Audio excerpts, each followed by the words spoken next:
All right, welcome everybody to the monetization panel for October, almost November. This is going to be the October report, and we're going to be going over a really interesting problem and very relevant to today's inflationary world is how to increase prices without angering players. That's a nice way of saying it, but how to really, how not to really get them super upset. And we've seen it happen a couple times. And as always, we are really, really excited to have these great panelists and Talia leading. Before we go over the overall plan, this is brought to you by Stash. They are a D2C provider. We've been working with them for like 5 or 6 months now. They are great people. They have one tap in-game web checkout, low friction, high rewarding system. They have a new CEO, Henry Lowenfels, who's been on the roundtable, I think, certainly joining. And so they have really, really great people. So if you're considering options, feel free to recommend checking them out. Reach out to me, and I'm happy to make an introduction. As always, this is going to be recorded. It'll be uploaded to YouTube later, and the links to the reports will be posted in the chat. You have the subscribing members will have access to that. If not, DM me and we'll send you the clip notes. And all right, I'm gonna hand this off to Talia and enjoy the roundtable. Hopefully, add a little commentary. Okay, Brett. So, yes, one of the topics we are going to be talking about is raising prices. But before we do that, we are actually going to be talking about why and what's going on and what's happening out there. So, because of that, I have two amazing people with me this week. I have Martin McMillan, who is the head of the Mobile Finance Collective. Martin, do you want to give us a brief 1 minute update about what that is? Because it's a little bit outside of what we generally are working with and talking about on this platform. Yeah, sure. Thanks for having me on. So, I founded the MFC, which is the Community of Finance Leaders in Mobile Gaming and Mobile Apps last year. So I had run previously to that a lending business in gaming called Poland VC. So I did that for 10 years and then exited that last year. What I noticed in talking to hundreds and hundreds of gaming studios, and particularly the finance leaders over the years, is there was zero community for the finance folks within gaming studios to talk to each other. So there was plenty, if you start working in user acquisition or ad monetization, you've got communities, you've got conferences, you've got everything. But in finance, you had basically nothing. And most people coming in from outside of the industry were, maybe had been working for KPMG for 15 years and then get plonked straight into a world of lifetime value modeling and cohort analysis and stuff. So there was a lot of technical stuff to learn. So we're a community of finance leaders all over the world, united by the role rather than anything else. And not surprisingly, a big part of what everyone talks about is around user acquisition and monetization. So basically, one of the key things that keeps surfacing in the community is the relationship between finance and products and user acquisition and so on. And obviously, as you understand each other's role and business better, the easier it becomes to make sort of informed decisions. So, from finance looking at things like, battle passes and things like that that are not strictly financial, getting more involved in the game. There's a lot of value to be learned there from understanding, the business of gaming, user acquisition, etc. So yeah, it's a little bit kind of off grid, but we have some great people and talk about some fairly interesting stuff for finance folks. So to balance that out, we've got the product side with us. I've got Cody with me, who is from EA and has worked on some of my favorite games in the industry. I mentioned this before, but I started in Star Wars Galaxy of Heroes all the way back in 2016 and continued playing it all along the way. Zynga Poker was also in there and another number of other games along the board. And do you want 1 minute to fill us in any other details, Cody? Sure. Yeah. I'm currently acting as the game design director at Capital Games, working on Galaxy of Heroes, as Talia mentioned. Before then, worked at Zynga, have worked on a number of unreleased projects I can't really talk about, but a number of really cool projects that have actually seen the light of day as well. Um, but yeah, it's a very interesting time to be making games in the industry. And I was mentioning earlier, Star Wars is celebrating its 10th anniversary this year, which is a massive milestone in mobile, a massive milestone period, but also a massive milestone in mobile. So it's super exciting. It's a really exciting time to just be working on games like this. Okay. So before we dig in to start talking about the financial situation and the economic situation and the struggles that we are reaching and dealing with and how we are answering them, um, you mentioned earlier, Martin, that the relationship between finance people and product people. And so, with that, I want to ask Cody, when you hear finance people in games, what part of design work do you wish they understood better? Uh, Um, I mean, oh, really, it's about understanding the whole thing holistically, right? You've got sorry that question is for me, right? I asked Cody, but Oh, sure, sorry, go Freddie, ahead. you go first. Sure. So, I mean, I'll give kind of a maybe the stereotypical designer answer and say there's a lot of design, especially in free to play, that's scientific, that's data driven, that's metrics informed. But there's also a lot that falls into the category of art, how to make things feel good, how to ensure players are having fun, moments of surprise and delight to keep people excited, designing immersive experiences, things like that. So I think having things that don't cleanly fall into traditional KPI categories makes it like admittedly scarier and less predictable when looking at it solely through a business performance lens. But it's also what kind of makes games games. Okay.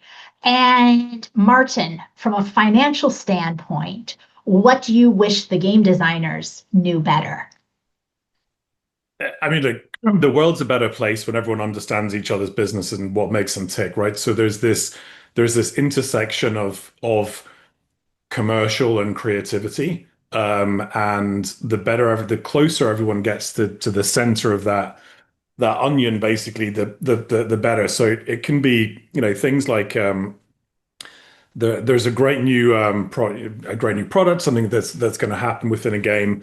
And I guess very often the product guys will be saying, this is basically around engagement, things that increase engagement. From the finance point of view, the currency is about return on capital, right? So in a way, it's that sort of that intersection of where, from Cody's point of view, it's maybe around return on engagement, and from a CFO's point of view, it's about return on capital. So it's really about the understanding the behavioral side, right? So from one hand, you're going to have a CFO investing in product teams to build these things, and then you're going to look to try and measure the results, right? And then the black box in the middle is the sort of creativity bit that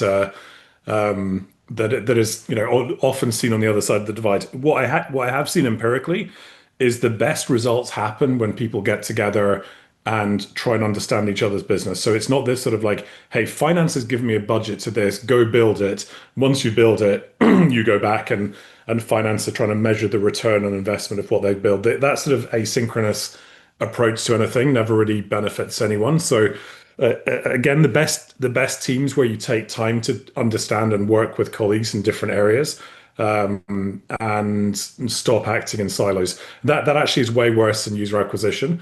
But products, again, we see the best sort of CFO, if you like, is someone who's actually interested in the product, right? So very often you find people who are sort of like lifelong gamers.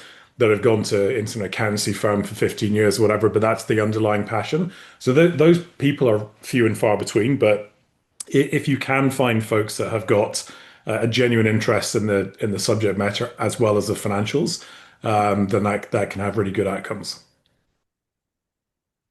Okay, so when we are looking at that financial slide and the challenges that are going on, you're talking about needing a return on capital. But right now we're seeing a tightening consumer spend. We saw huge growth going on 2014 through 2019. 2020, that growth was because of COVID, we didn't even, stuff had already started slowing down in 2019, but then COVID happened, and now we seem to see a correction to the COVID.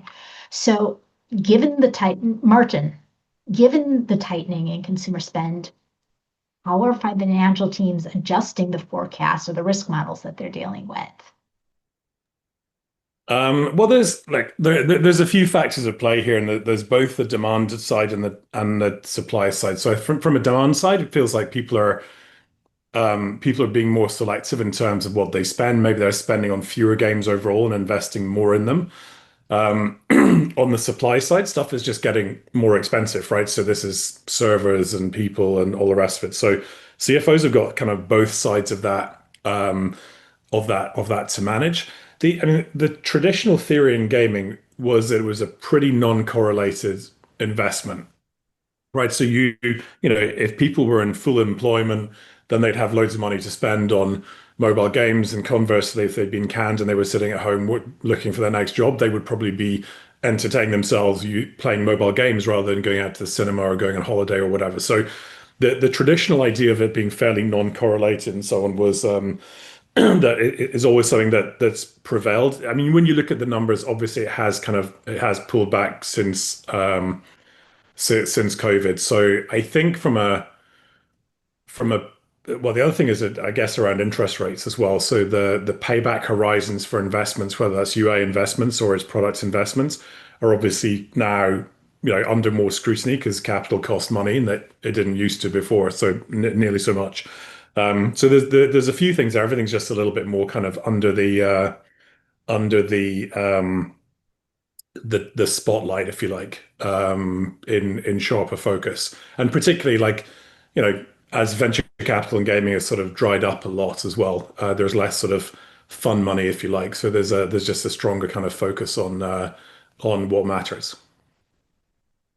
Talking about putting the focus into what matters, Cody, from the design standpoint, are you feeling any of this when you are dealing with building into the game and both from the player perspective in regards to how they're working on it, but also from the design perspective about what you're putting forward? What are you, how has this changed?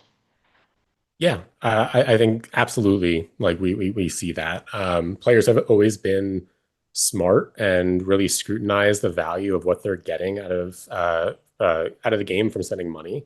And I think their level of scrutiny has only increased recently with all of this. If they feel like a game doesn't value their time or their money, they opt out. And especially in a world where we live in today, where there are so many options to pick from, like people are going to scrutinize and pick whatever they think is going to reward their time, reward their money as much as it can. I think going back to something Martin was saying, like I think I'm trying to figure out how to articulate this.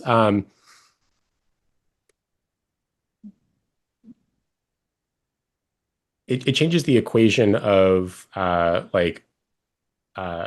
the business runs based on what type of spending behavior you're trying to target, or what is a sustainable business model. So if fewer people are able to spend, that changes how you are, like what offers you target, or what how you design the systems in order to focus on the right player segments.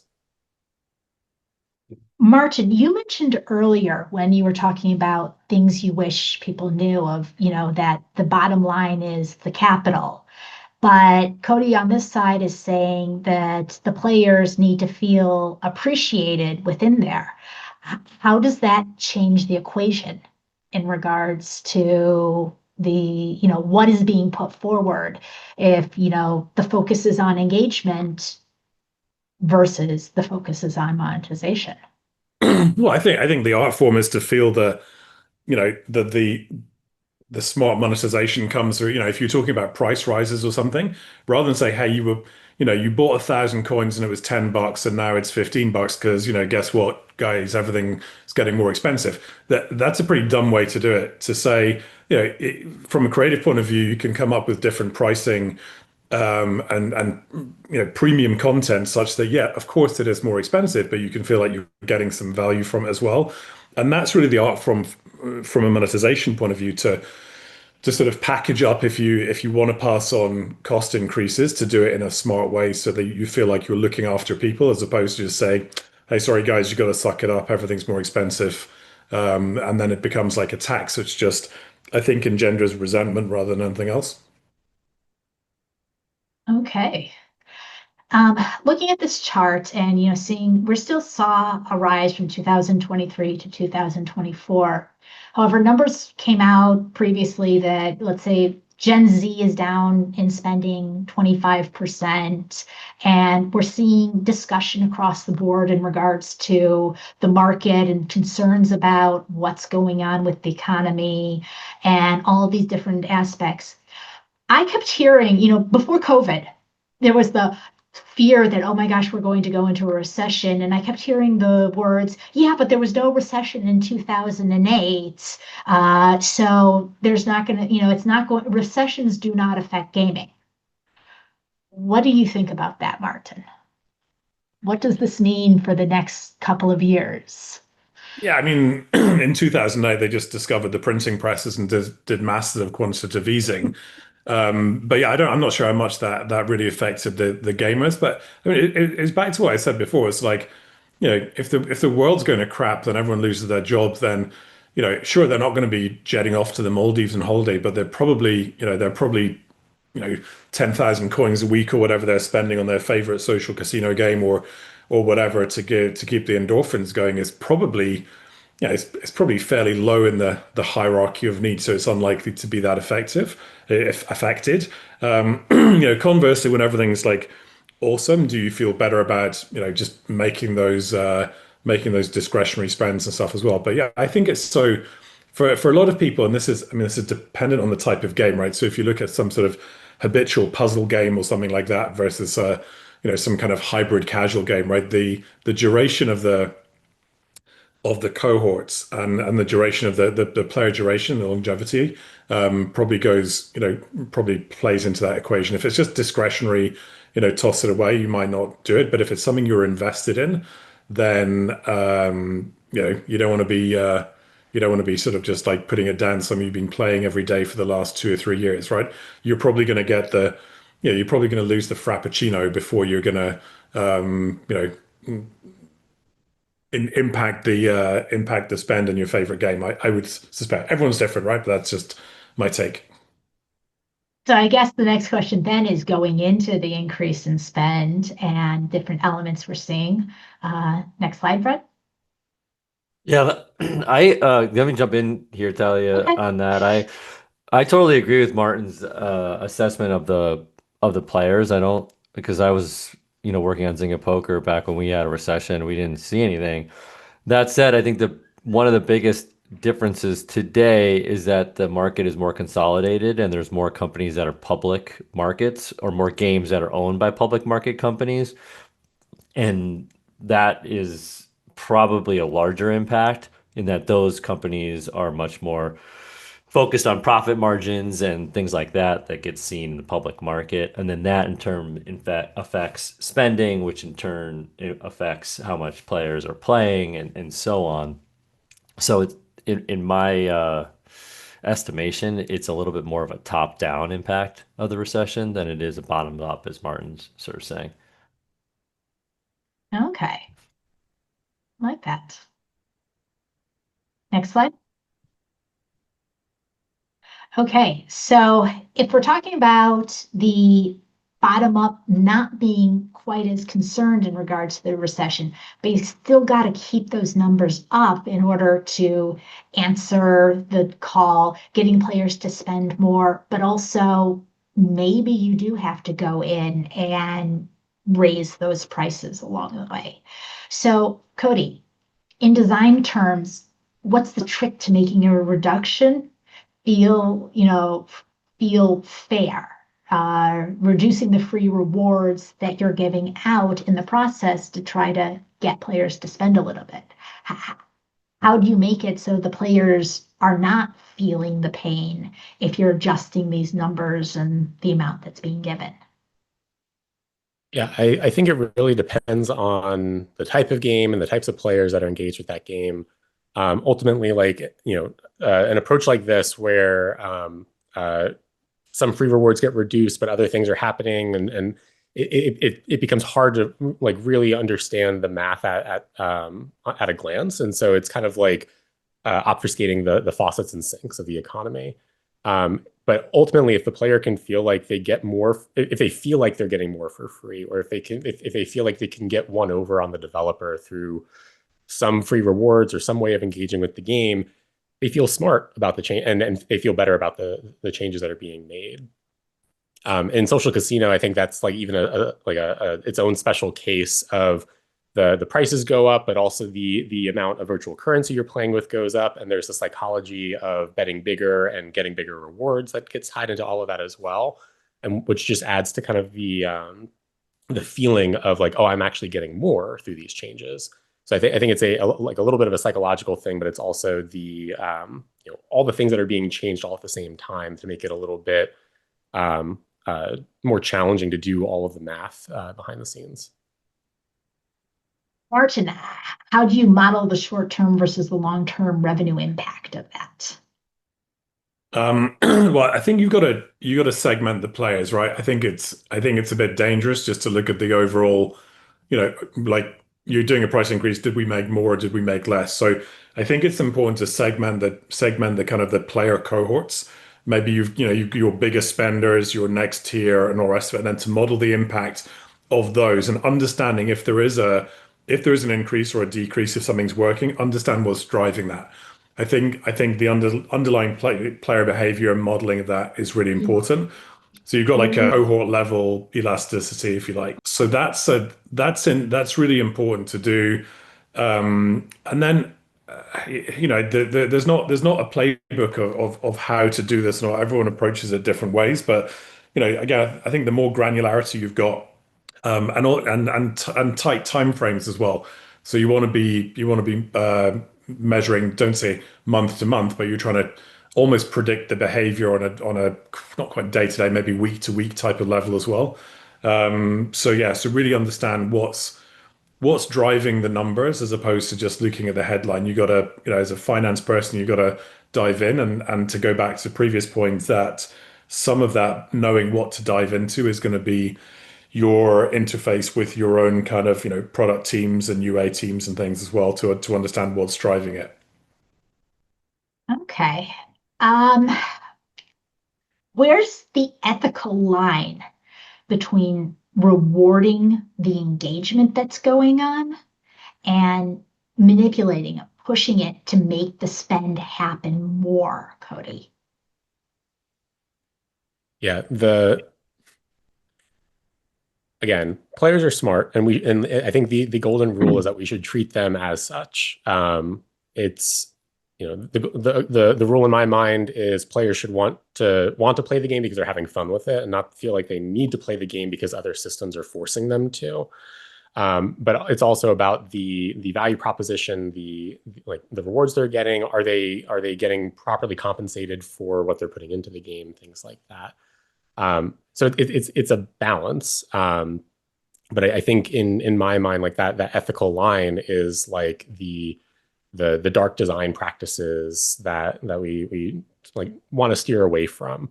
The things that are really triggering of the like addictive game loops that don't provide the value to players. Again, maybe a stereotypical designer answer, but that's my perspective on it. I agree with it. So when you're going through and testing this out, next slide. Sorry, looks like we're off on this. Yeah, so when you're going through and testing this out and seeing how it's going to work, what's one thing you would say never to test? Yeah, I kind of hinted at this before, but I think like the dark design practices and the dark design patterns are kind of like the things that I would definitely steer away from. Manipulating players into unintentionally spending currency or intentionally posting incorrect drop rates to try to get more people to engage in a mystery box or a gotcha or things like that. Like yeah, they might have short-term benefits of getting more money out of people, but at the end of the day, you're burning that trust with the player base, and that's the most important thing to building a sustainable business model.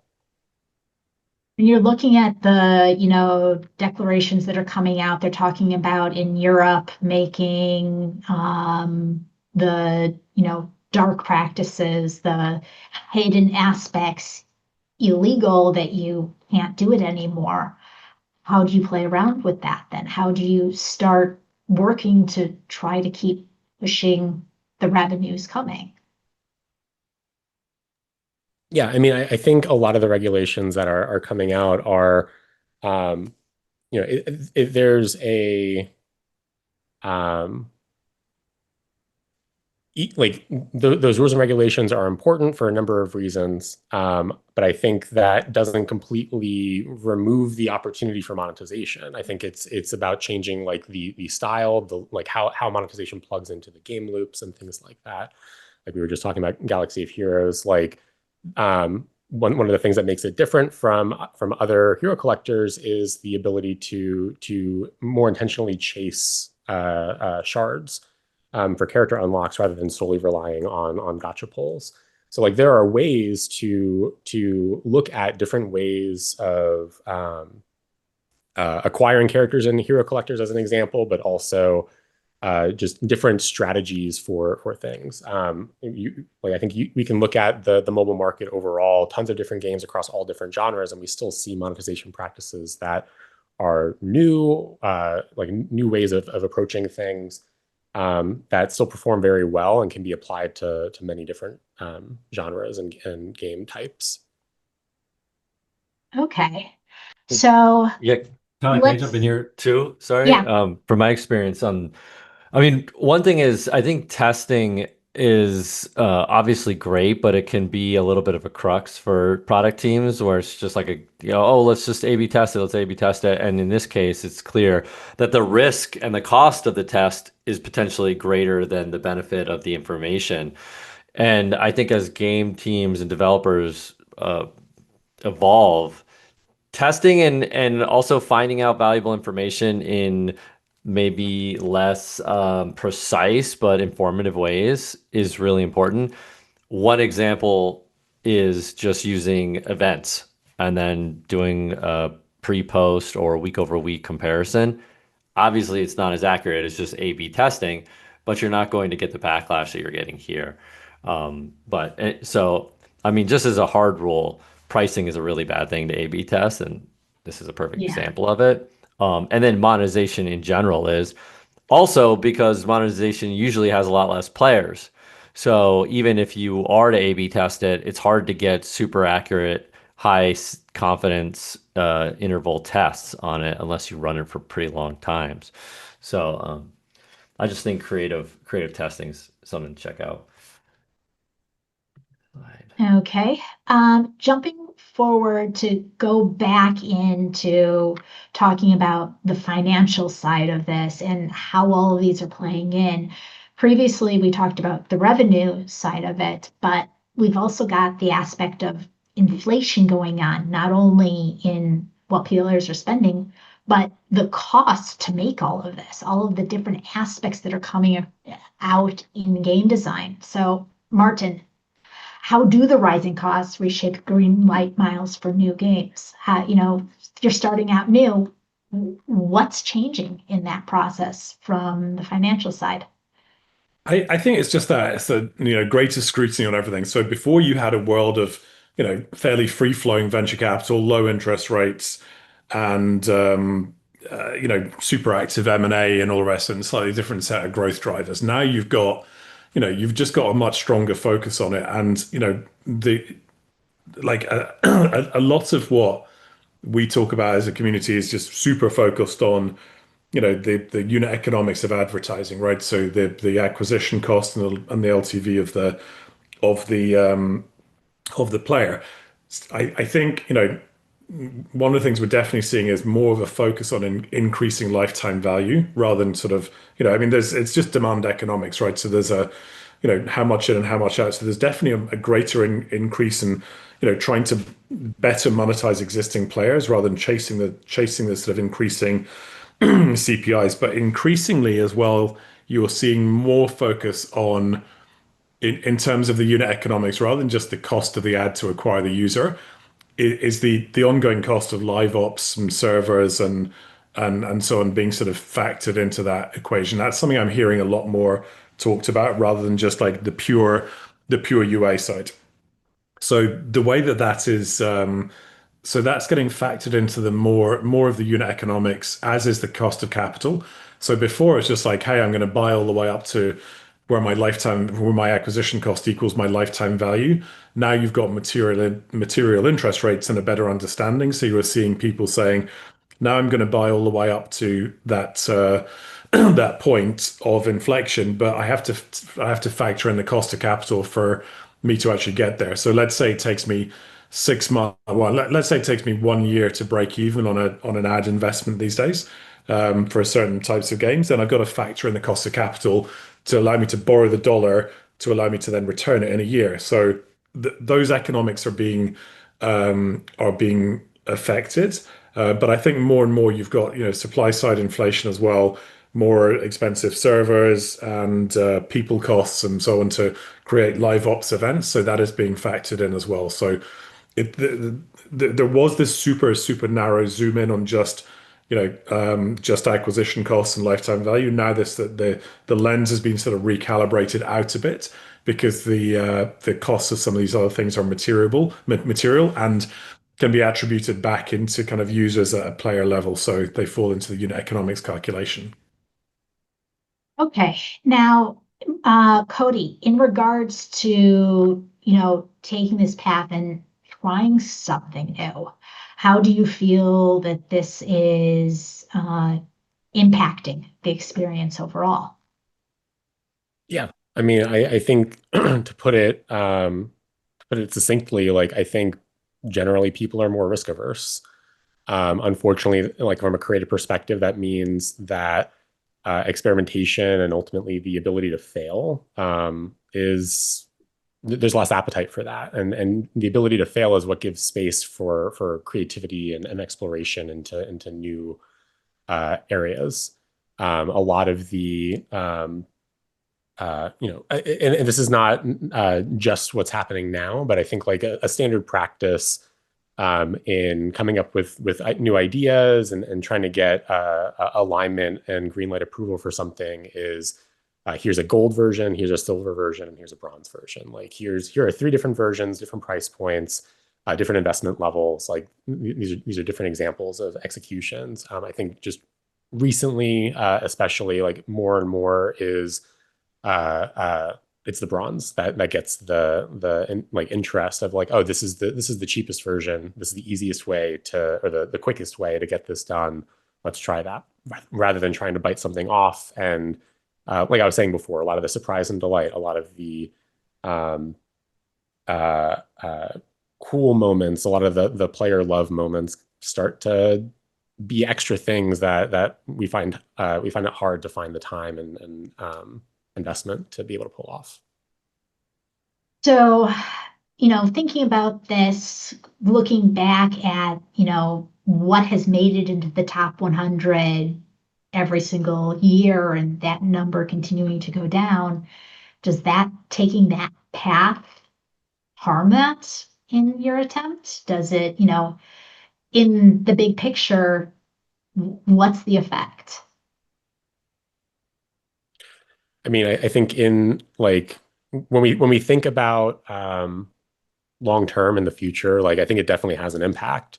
And there's a lot of it's a balancing act that we need to do. A lot of uh,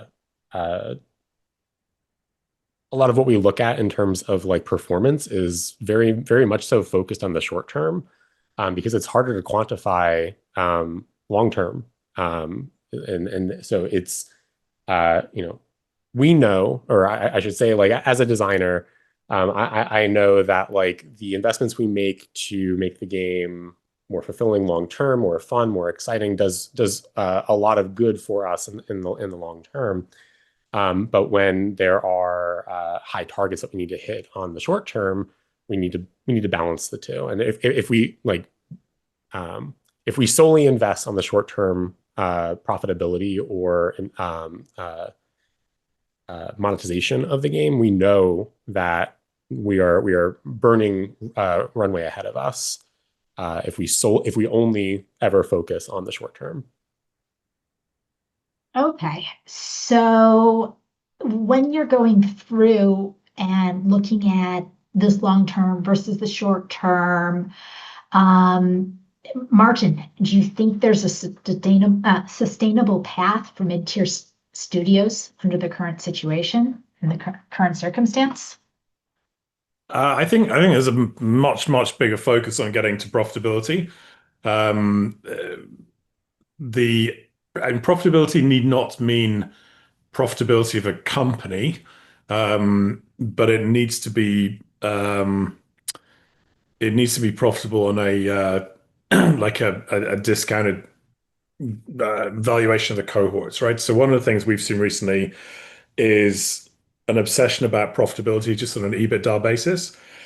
And certain corporate acquirers and stuff, they're just, they're wired for profitability because that's what they look at. Certain others, and if you look at more into kind of like PE owners and buyers of companies, they see through instant profitability and they kind of figure out what's driving that long-term profitability, which is essentially a discounted cash flow valuation of the cohorts, right? So if you have a simple way to look at it is this: if you press stop on all user acquisition today, then what is the expected runoff area under the curve? And is this going to go on for months, maybe for a hyper casual game, or a week or a month, whatever? Or is this going to just keep paying out year after year, decaying over time? So there's two different ways to value it. Some of which is like, trying to force and manipulate profitability in the short term. And you can do that by, I've seen people like wreck their game economy by, just trying to meet a profitability target or something and just say, hey, instead of 1,000 coins for $10, you can have 10,000 coins. And of course that has got, that's like torching the whole thing, right? But, sometimes people do desperate things, but I think some of the art form here is just understanding, and the financial art form here is being able to kind of to view and build these stacked cohort diagrams of what these things are actually worth over time, and then also what you need to do to deliver that value over time as well. So, what do you need in terms of live ops and so on as well. So I think there's I think there's, to the viability point of view, I think if you are a buyer who has a more financially sophisticated and maybe longer term horizons, then there's a lot of value in M&A, if you look at things the right way. For those that are just like hamstrung because of, and very often if it's a listed company just looking to buy another company because they're going to park another X million of EBITDA and that's the parameters and that's how they work and that's fine. But being able to kind of like really understand what the value drivers behind those are, there's no reason why you can't have like super successful and sustainable studios. It's just how you value them and you finance them. Okay, let's go on to the next slide, Brett. Talking about events and speaking, shifting the focus to that off of what Martin has just said. Cody, why do events work so well to mask price changes? Yeah, I think overall, I think like again, it depends on the event. It depends on how it's designed. But I think it's a very easy way to reward that additional like additional cost with more currency temporarily or things like that. I think in the example that's cited here around the Wild Rift promotion, um, uh, players feel like they have the agency to control like how they're spending their money, and again like feel like they might be getting one over on the developer. So a short window of time where I can spend and see an increase in my investment feels like it's kind of like, oh, I'm being smart. I'm being planful about how I'm spending my money, and I'm going to give myself additional runway before I start to feel the increased prices that the developers are rolling out. Okay, Martin, when you're dealing with this, how do you model that surge and drop pattern into revenue forecasting when it's happening? I think, I mean, it goes back to what we were saying before about like trying to analyze not just at the headline number, but also like what sort of players are responding to what sort of things. So it's almost like, if you can, and maybe not everyone can, but if you've got the kind of the BI to be able to look at player behavior of certain cohorts, who's that's appealing to, then looking through just like the top line into it. But again, everyone has various different levels of sophistication. Some are really good at this, and some just kind of zoom out and just see the number. Hey, we did an event, it made us this much money. Great. But sort of miss the opportunity to look through and see what is driving it. Because I think when you can look through and understand what the drivers are, then you can feed that back into the loop and design new events that learn time on time. So you're trying to offer, I suppose, different experiences, different event experiences to different sorts of players over time. But again, I mean, granularity is the key to understanding it. Okay. Marsh just said something since this is only 2022. What does the data say, 1 year or 2 years later in regards to this when you're looking at going forward?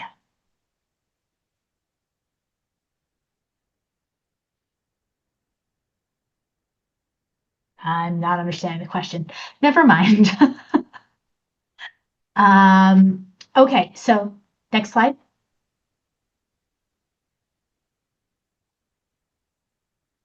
Okay, so talking about perceived value, when you're going through and looking at these elements, Martin, do you think over rewarding risks devalue spend in the long term? Sorry, say the question again.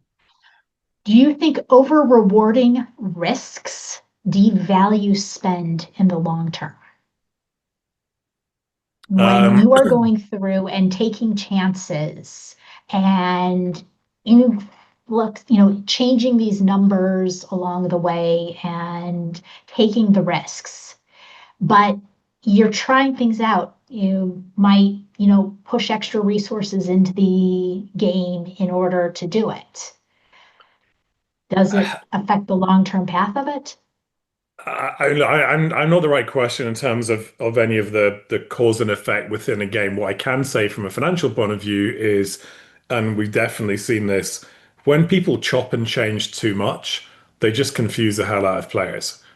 And so you might want to run all the A/B tests and all the different experiments and stuff you want, but if the player is getting an inconsistent message, it makes it really hard for them to kind of like really commit and double down, and it really sort of can send them off. So I think there has to be a cadence of experimentation and some strategy behind it rather than just like spray and pray. Let's try all these different things. I've definitely seen people chop and change too much, and they've just thrown the players right off the scent and made them go somewhere else. Cody, how do you counter all of that in the design as he's talking about and, pulling it in for a coherent message? Yeah, I mean, the math of it is it's all about inflows and outflows of currency. So if players need to dump a lot of currency to right size or correct an economy, then you need to give players something to spend it on.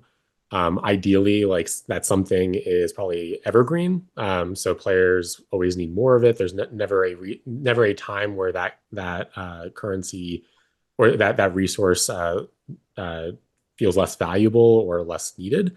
Um, Obviously, that's hard, and you can definitely get into situations where the economy is so far gone that you can't really save it without blowing out other economies in the game. I've seen games offer currency conversions of, hey, this economy is kind of messed up. We'll give you other currencies or other things to give you a head start in another event using this other thing. But that kind of just transfers the problem from one broken economy to a new economy that will then be very quickly broken or challenged by that like new inflow of currency.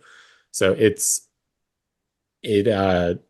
I like you definitely want to keep that balance of like inflows and outflows, sinks and faucets, but like you can definitely get into a situation where it's a very challenging task to correct it if it's kind of a runaway train situation, and in some situations there's just not much you can do to make it work.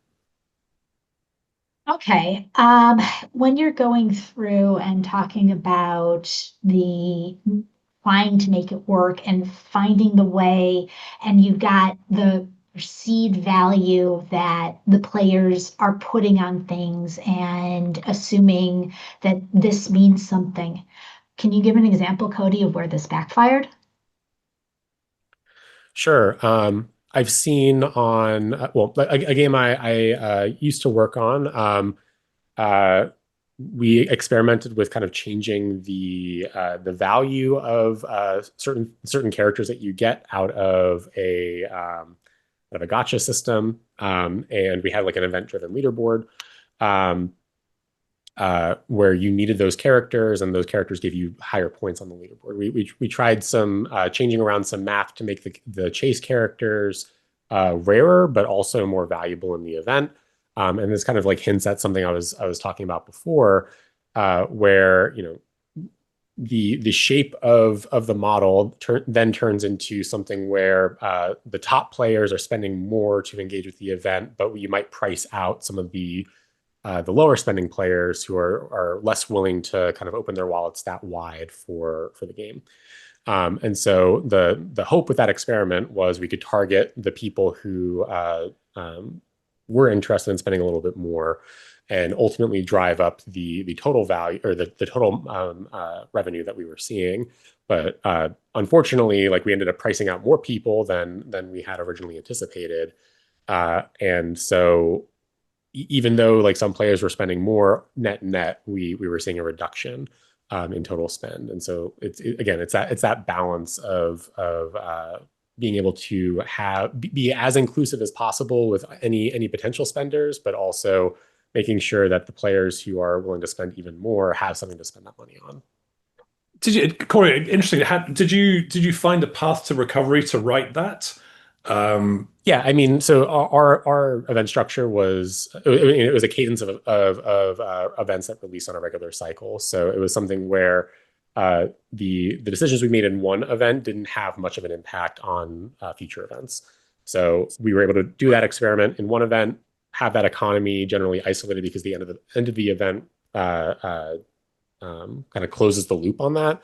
And then in the next event, we went back to the previous structure with minimal impact. I mean, well, minimal impact, but players definitely had thoughts and feelings that they expressed to us along the way. Right, yeah, I bet the community's not going to be quiet, but at least you could put it in a quarantine box and just tuck it away somewhere where the sun doesn't shine. Yeah, and I think to that end, like again, I'll say it again. Players are smart, but it always helps to be transparent. So like, hey, we tried this thing out, didn't work out. We heard your feedback. We're gonna make some changes.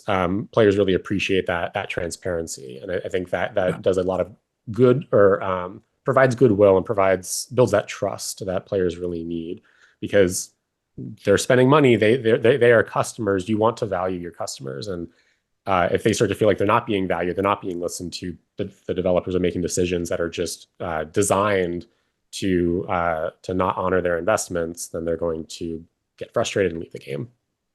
Hmm.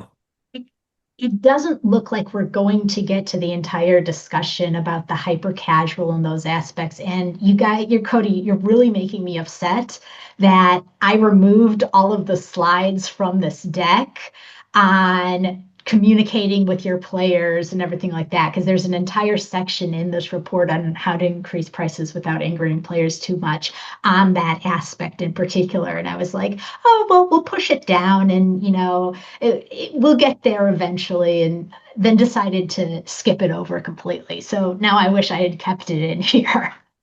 So we've got 5 minutes left. So let's wrap this up with a question for each of you. Looking ahead to 2025, what's one shift in gaming you both think will redefine the relationship between design and finance?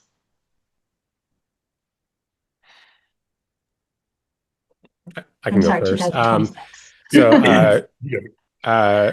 I mean, I think uh, I don't know. I guess this is not a terribly inspired answer, but I think AI is going to have a big impact on things. But I think the thing specifically that I want to call out is I think generally speaking, and maybe part of the reason why we have this panel, like finance and creative or product, kind of like there are some touch points, some opportunities to connect and understand each other, but there's I think the people that do engage in those conversations are few, and the opportunity for those touch points are kind of far between.